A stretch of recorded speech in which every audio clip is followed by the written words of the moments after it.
কবিতাটার নাম রূপমকে একটা চাকরি দিন। মিউজিকটা দেন, মিউজিকটা দেন ভাই।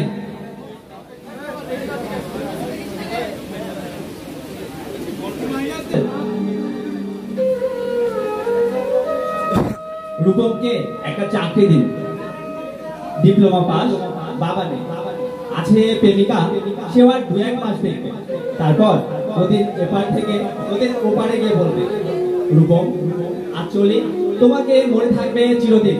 রূপমকে একটা চাকরি দিন, যে কোনো কাজ, পিয়নের কাজ হলেও চলবে। তমাল বাবু ফোন তুললেন।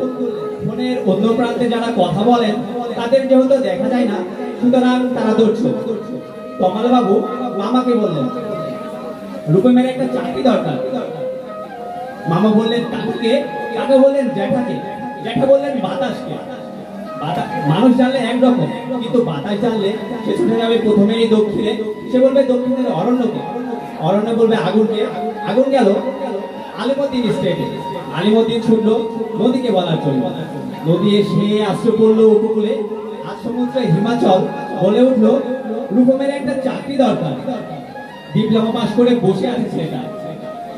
কয়েক মাস বাদের ঘটনা, আমি বাড়ি ফিরছিলাম। গলির মোড়ে 7-8 জনের জটলা দেখে আমি থমকে দাঁড়ালাম।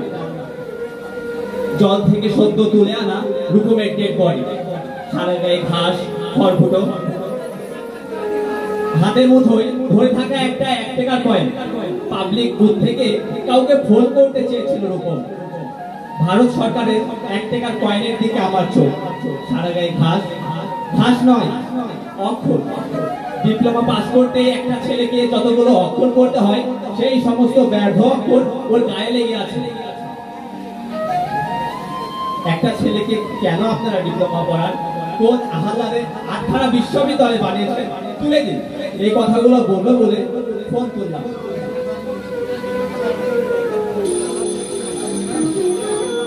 ফোন বেজে উঠলো।